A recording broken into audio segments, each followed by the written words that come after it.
Hey guys, how y'all doing? It's JagsFan98 back again with another video, and today I'm going to be talking about one of the biggest moves in free agency this year, Julius Thomas going to the Jacksonville Jaguars. And I'm going to be talking to you guys a little bit about what type of impact Julius Thomas will make on the Jaguars offense and what changes we'll be expecting from the Jaguars and what I'll expect to see in total from the Jaguars this year with the addition of Julius Thomas.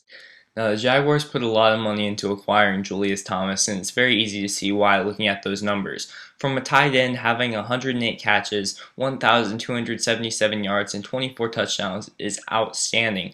This guy really knows how to find the end zone. As a former basketball player, he's a really big target. He can really go up and grab the ball. The only problem with Julius Thomas is that he's not the most aggressive run blocker, and a lot of people are really guessing as to if his production was just a result of Peyton Manning, because nobody ever really heard of Julius Thomas until Peyton Manning came to Denver and really highlighted him in that one game where Peyton Manning threw for 7 touchdowns. Julius Thomas was a big target during that game.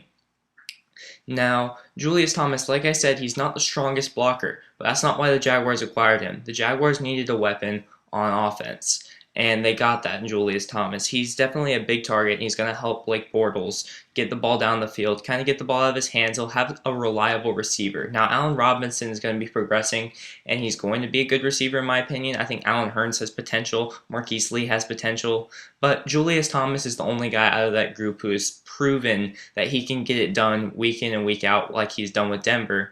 And he's a little bit older than those two. So while those two are progressing, they'll still have that solid target in Julius Thomas. Now, a lot of people are saying they signed Julius Thomas to get Marcedes Lewis out of the door. Now, that's not true, in my opinion at least. I see Julius Thomas as an option for 2 tight end sets. Now, they want to keep Marcedes Lewis on the field, not because he's a better pass catcher than Julius Thomas, which he's not, even though he's a solid pass catcher, and he's underrated in that department because he can really get it done in the red zone as well, and he's made a Pro Bowl because of that. But he's a very strong blocker. He's like an extra tackle almost. And when you have a 2 tight end set, you can have Julius Thomas running the routes, and you can have Marcedes Lewis in there blocking to kind of help that young and unexperienced offensive line. Because Blake Bortles was getting hit a lot last year. And when Marcedes Lewis was out with an injury, Blake Bortles got hit even more because they didn't have his blocking presence. And that's one of the things that he's underrated the most about. He's a very strong blocker. Like I said, he's almost like an extra tackle.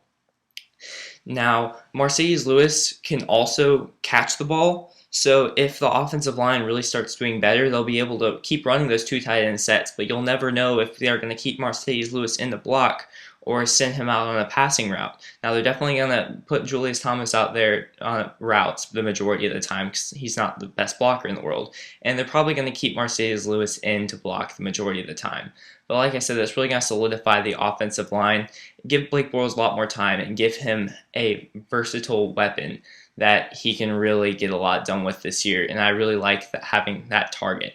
Now, I don't think he's going to have the same type of numbers like he did with Denver, because Blake Bortles isn't Peyton Manning. I mean, I'm a big Jaguars fan, but Blake Bortles is not Peyton Manning, and everyone can really say that at this point.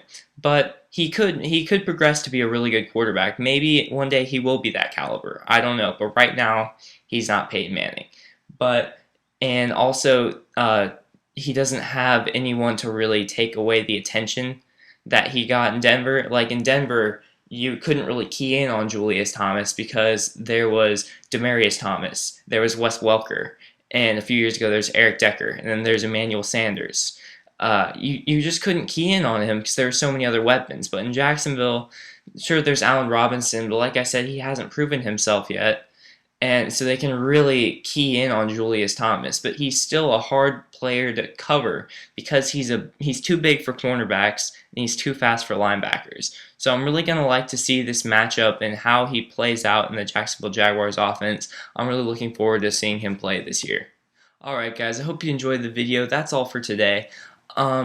First off, I'd like to say, if you guys have any questions about fantasy football or anything, feel free to send me those questions. I'd love to do a series answering those questions for you guys. I love fantasy football myself. I did a draft already, like, way too early, and that was really fun because I just love fantasy football and I love getting those drafts out of the way. I'd love to give you guys some advice, so like I said, if you have any questions, ask me.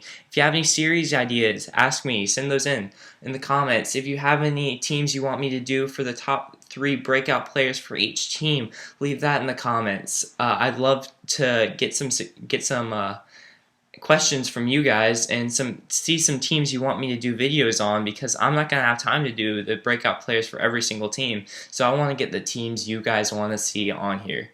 And like I said, thanks for watching a lot, guys. Feel free to like, comment, subscribe. Later, guys. Peace.